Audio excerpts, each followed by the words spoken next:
National medical commission द्वारा Shri Mata Vaishno Devi shrine board के medical college की जो मान्यता है वो रद्द कर दी गई है। दोस्तों, आप सब जानते होंगे कि कुछ महीने पहले जम्मू कश्मीर में श्री माता वैष्णो देवी श्राइन बोर्ड द्वारा एक मेडिकल कॉलेज खोला गया था।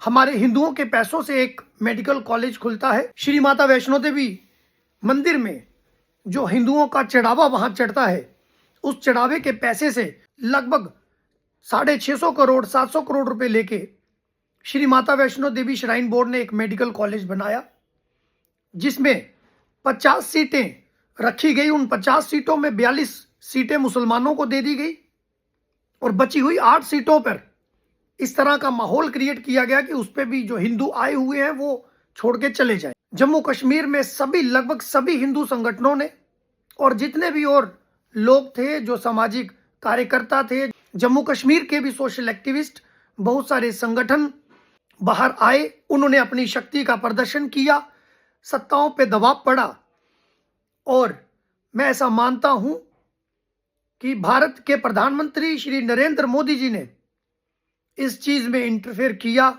एनएमसी द्वारा, नेशनल मेडिकल कमीशन द्वारा इस कॉलेज की मान्यता को रद्द कर दिया गया। नेशनल मेडिकल कमीशन द्वारा जो इस श्राइन बोर्ड मेडिकल कॉलेज की जो मान्यता को रद्द किया गया है, मैं इसके लिए समाज का धन्यवाद तो करता हूं। मैं इसके लिए सभी सनातनी संगठन, सभी हिंदू संगठनों और जो भी अन्य लोग इसमें अपनी अपनी भूमिका जिन्होंने निभाई, उन सबका मैं धन्यवाद करता हूं।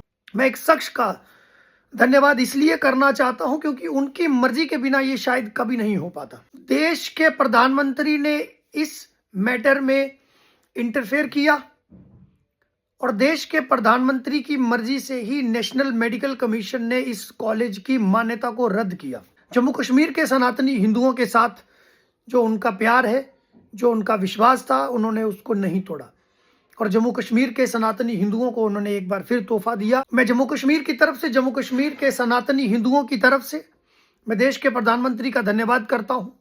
मैं ये भी मानता हूं कि राम मंदिर को बनाने में जिस तरह से प्रधानमंत्री जी का योगदान है, अब वो सीधे तौर पे तो मंदिर नहीं बनवा सकते थे, लेकिन अगर 70 साल से सुप्रीम कोर्ट किसी फैसले को नहीं दे पा रही थी तो ये सत्ता का परिवर्तन ही होता है, देश के राजा पे ही निर्भर करता है, उसके दबाव में ही ये सारे काम होते हैं। जिस तरह से राम मंदिर बनवाने में किस तरह से इनडायरेक्ट तरीके से जो देश के प्रधानमंत्री का जो दबाव होता है, जो प्रेशर होता है, जो शक्ति होती है, वो एक्शन में दिखती है। उसका एंटिसिपेशन होता है, वो प्रोसेस एंटिसिपेट करती है कि मुझे ये काम करना है, नहीं तो 85 करोड़ हिंदुओं के सामने मुझे कैसे जाना है। तो वो सिस्टम जो भी काम कर रहा था, चाहे वो उस समय की कोर्ट थी, चाहे इस समय का जो सिस्टम था, उनको समझ आ गया कि देश में इस समय एक सनातनी राजा बैठा हुआ है और वो क्या चाहते हैं। जो काम सीधे तौर पे नहीं कर सकते थे, उन्होंने इनडायरेक्ट तरीके से एनएमसी द्वारा इस कॉलेज की मान्यता को रद्द करवाया। इसलिए रद्द नहीं करवाया कि ये कॉलेज बंद हो जाए, इसलिए रद्द करवाया कि आपको 1-1.5 साल का समय मिल जाए ताकि आप अपने लोगों का टेस्ट भी कर सके, ताकि अब जो परीक्षा है वो आपके अपने लोगों की है। जो समय आपको मिला है इस बीच में, इसी बीच चाहे वो जम्मू कश्मीर के लेफ्टिनेंट गवर्नर हो और तमाम सारे जो यहाँ के नेता हैं, ये सब लोग जम्मू कश्मीर के सनातनी हिंदुओं के लिए, राज्य की जो इस्लामिक सरकार है, चाहे एलजी का प्रशासन है, चाहे लेफ्टिनेंट गवर्नर के ऊपर, इन सभी के ऊपर दबाव बना के जो भी श्राइन बोर्ड में और मेडिकल कॉलेज में जो भी आप रिजर्वेशन के लिए, हिंदुओं के रिजर्वेशन के लिए जो भी आप करवाना चाहते हैं, उसके लिए समय भी आपको मिल गया है। अब ये टेस्ट आपको अपने लोगों का लेना है। अब आपको लेफ्टिनेंट गवर्नर साहब के ऊपर ये बात छोड़ दी गई है कि आपको जो समय मिला है, आप उसमें जो कमियां रह गई हैं, जो गलतियां आपने करी हैं, उनको ठीक किया जाए।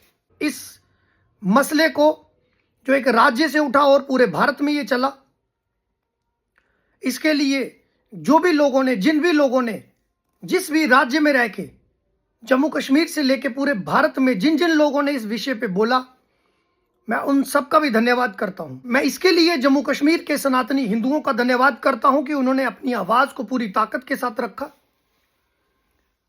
जम्मू कश्मीर के जितने भी सामाजिक संगठन है, जितने भी सनातनी संगठन है, हिंदू संगठन है, उन सभी संगठनों ने मिलके एक साथ आवाज को उठाया। और मैं ये मानता हूं देश का प्रधानमंत्री भी चाहता है कि देश का सनातनी समाज सत्ता पे दबाव बनाए और जो काम आपको करवाना है वो करवाए।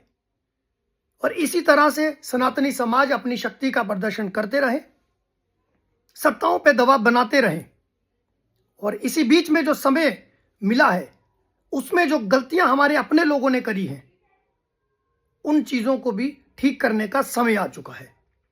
और जिन लोगों ने हिंदुओं के साथ गद्दारी करी है, जो अपने भी हों, जिन्होंने मक्कारी करी है, और जिन लोगों ने इस चीज में हमारा साथ नहीं दिया है, उन लोगों को भी बेनकाब करें।